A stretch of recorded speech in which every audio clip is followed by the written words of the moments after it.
Assalamualaikum warahmatullahi wabarakatuh. Pada kesempatan kali ini, kami tidak bosan-bosannya untuk mengingatkan kita semua bagaimana pentingnya, urgensi, keutamaan ilmu bagi orang-orang yang menuntut ilmu menurut perspektif Al-Quran. Yang pertama, karena ilmu, Adam alaihissalam dimuliakan di hadapan malaikat.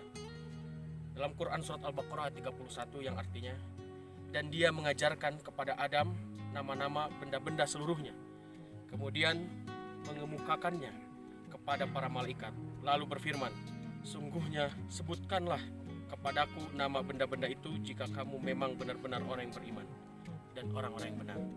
Quran surat Al-Baqarah 31. Para hamba Allah, bahwa dari orang pertama yang diciptakan oleh Allah Subhanahu wa taala, itu Adam alaihissalam, yang kemudian menjadi nabi, beliau juga menuntut ilmu. Artinya kita manusia-manusia setelahnya tak henti-hentinya terus harus meningkatkan ilmu dimanapun kita berada. Yang kedua adalah ilmu akan mengangkat derajat pemiliknya.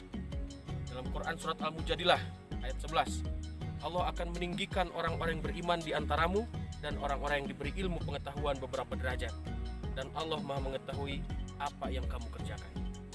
Yang ketiga, ahli ilmu dijadikan Allah sebagai saksi keesaannya.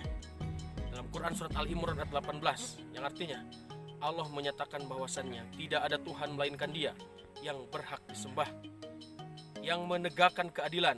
Para malaikat dan orang-orang yang berilmu juga menyatakan yang demikian itu. Tak ada Tuhan melainkan Dia yang berhak disembah, yang maha perkasa lagi maha bijaksana. Dalam ayat ini ada 4 keutamaan ahli ilmu yang sekaligus menunjukkan keutamaan ilmu. Yang pertama, Allah menjadikan mereka sebagai saksi bagi keesaannya. Bahwasanya mereka bersaksi bahwa tiada Tuhan selain Allah dan satu-satunya ilah yang berhak disembah hanya Allah. Tidak ada lagi pemikiran dan kontaminasi daripada manusia tentang ketuhanannya. Yang kedua, Allah menyandingkan ahli ilmu dengan namanya dan malaikat. Artinya bahwa orang yang menuntut ilmu senantiasa Allah sandingkan namanya dengan para malaikat dan makhluk-makhluk yang dimuliakan oleh Allah. Yang ketiga, Allah mengutamakan ahli ilmu daripada manusia lainnya. Allah tentu kita semua ketahui bahwa banyak sekali miliaran manusia telah diciptakan, tetapi ada kekhususan bagi mereka yang menuntut ilmu, yaitu berbeda daripada manusia pada umumnya. Dan yang terakhir, yang keempat adalah ahli ilmu adalah orang mulia dan istimewa, karena persaksian kalimat termulia dan istimewa tidak diambil kecuali dari orang mulia dan istimewa. Kemudian yang keempat, ahli ilmu dijadikan Allah sebagai rujukan bagi manusia lainnya. Dalam Quran surat An-Nahl ayat 43 yang artinya, dan kami tidak mengutus sebelum kamu kecuali orang-orang lelaki yang kami beri wahyu kepada mereka, maka bertanyalah kepada orang yang mempunyai pengetahuan jika kamu tidak mengetahuinya. Artinya bahwa ayat-ayat di atas tadi telah menerangkan kepada kita, jelas ada kewajiban bagi kita sebagai manusia yang beragama Islam, sebagai seorang muslimin, sebagai seorang mukminin, agar setiap waktunya terus-menerus untuk meningkatkan ilmu pengetahuan. Adapun juga dalam hadis, keutamaan ilmu dalam sunnah. Yang pertama, ilmu adalah warisan para nabi. Dari hadis riwayat Abu Daud, sesungguhnya ulama itu adalah pewaris para nabi. Al-ulama'u wirasatul anbiya. Para nabi tidaklah mewariskan dirham atau dinar, akan tetapi mereka mewariskan ilmu. Maka barang siapa yang mengambilnya, sungguh ia telah mengambil keberuntungan yang besar. Kemudian selanjutnya, penuntut ilmu disamakan dengan pahala mujahid atau jihad fisabilillah. Dari hadis riwayat Ibnu Majah, siapa mendatangi masjidku ini tanpa tujuan selain kebaikan yang ingin dipelajarinya atau diajarkannya, maka ia berada di kedudukan mujahid fisabilillah.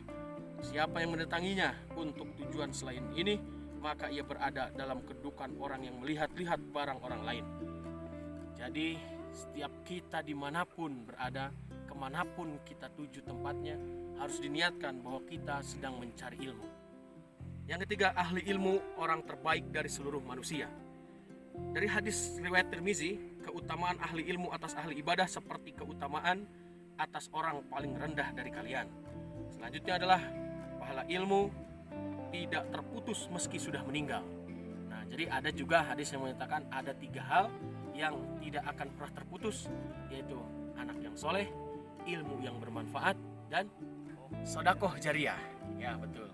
Jadi ada 3 hal, salah satunya adalah ilmu yang bermanfaat. Tentu setiap kita menyampaikan ilmu, wajib atas kalian ketika punya pengetahuan dan ilmu harus disampaikan. Dan ketika ilmu itu diaplikasikan, diamalkan oleh semua orang, maka pahalanya akan terus mengalir sekalipun kita sudah meninggal. Kemudian yang kelima adalah ahli ilmu dikecualikan dari laknat. Hadis riwayat Ibnu Majah, dunia terlaknat dan terlaknat pula apa yang ada di dalamnya kecuali zikir kepada Allah dan ketaatan kepadanya atau orang alim atau pelajar. Nah, kan sudah jelas ya. Yang terakhir, orang berilmu dimudahkan jalannya ke surga. Hadis riwayat Muslim, siapa yang menempuh jalan untuk mencari ilmu, maka Allah akan memudahkan baginya jalan menuju surga. Tentu kita jangan hanya terjebak pada kondisi-kondisi realitas yang membingungkan kehidupan kita.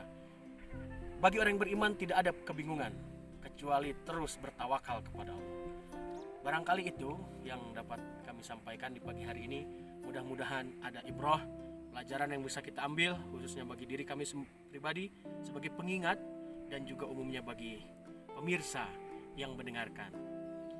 Tetap semangat, dimanapun kita harus tetap ingat kepada Allah, ingat kepada Rasul dengan tujuan jihad fi sabilillah. Hidup pemuda, hidup remaja, Allahu Akbar.